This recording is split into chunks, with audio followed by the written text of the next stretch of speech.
तर मनसैनिकांवरती काल गुन्हे दाखल झाले, काय सांगाल? मला असं वाटतं की कालची जी घटना आहे, सदावर्ते नावाचा एक टुकार माणूस हा स्वतःच्या प्रसिद्धीसाठी प्रत्येक ठिकाणी जातो, मराठी भाषेबद्दल मराठी नेत्यांबद्दल सतत वाईट बोलत असतो. कालही मीरा भाईंदरमध्ये येऊन त्याने तशाच प्रकारचं वक्तव्य करण्याचा प्रयत्न केला आणि तो जो प्रयत्न आहे तो आमच्या महाराष्ट्र सैनिकांनी काल हाडून पाडला. आमचं सचिन असेल, हेमंत असेल, आमची सगळीच टीम काल त्याच्या अंगावर गेली. ज्या पद्धतीने पोलिसांनी आमच्या मुलांना काल दाबण्यात आलं, गळे दाबण्यात आले, सो या सगळ्याचा विरोध करण्यासाठी मी आज पोलीस स्टेशनला आलेलो आहे. खरं तर महाराष्ट्र शासनाने किंवा गृह खात्यानेच सदावर्तेला सूचना दिल्या पाहिजेत. ह्या गोष्टी घडतात का, तो कारण नसताना, म्हणजे कुठलाही विषय असो, सदावर्ते आम्हाला मध्ये आणतो, मराठी भाषेला मध्ये आणतो, सतत भाषेच्या विरोधात काम करत असतो आणि तो या सगळ्या गोष्टी, त्याला मिळालेलं संरक्षण याचा गैरफायदा घेऊन खूप जोरजोरात बोलण्याचं काम करतो. आमची गृह खात्याला आणि माननीय गृहमंत्र्यांना विनंती आहे की सदावर्तेला आवर घाला, नाहीतर सदावर्तेला आता आमचा जो काही पेशन्स आहे तो संपायची वेळ आलेली आहे. एक दिवस येईल की सदावर्तेला रस्त्याने कपड्याशिवाय फिरवलं जाईल, एवढं नक्की.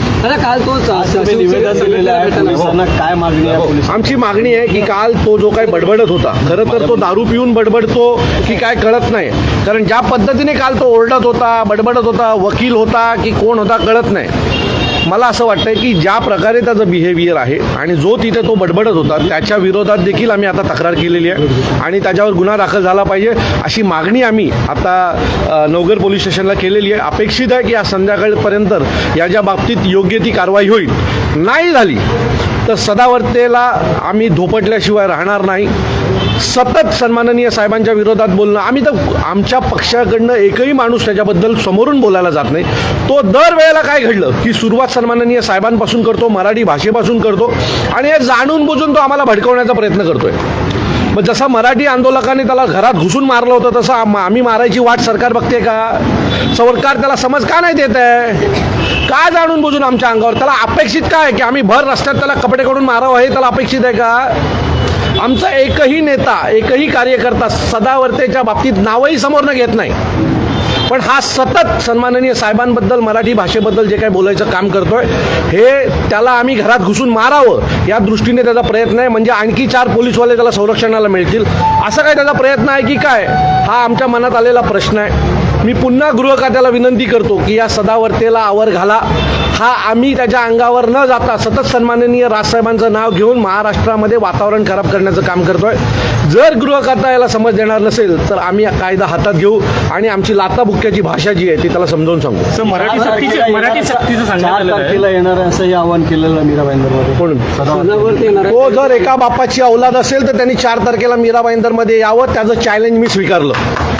मराठी सक्तीच्या वरून सांगितलं की 15 लाख रिक्षावाले आंदोलन कुठून आले 15 लाख? अहो, मी काल अधिकृत RTO कडनं आकडा घेतला तर आपल्या MMR रिजनमध्ये 4,10,000 रिक्षा आहेत. कुठून आले? दुसरी गोष्ट, यातले 65% रिक्षावाले हे मराठी आहेत. मुंबईतला काही भाग सोडला आणि ठाणे शहर किंवा मीरा भाईंदरमधला काही भाग सोडला तर बाकीच्या संपूर्ण कल्याण, डोंबिवली, ठाणे या भागामध्ये प्रचंड मोठ्या प्रमाणात मराठी रिक्षावाले आहेत. 65% वरती रिक्षावाले मराठी आहेत आणि बऱ्यापैकी जे भैया रिक्षा चालवतात त्याचं परमिट मराठी माणसाचं आहे. कुठून आला हा आकडा 15,000 आणि 4 लाख, 15 लाख आणि 4 लाख?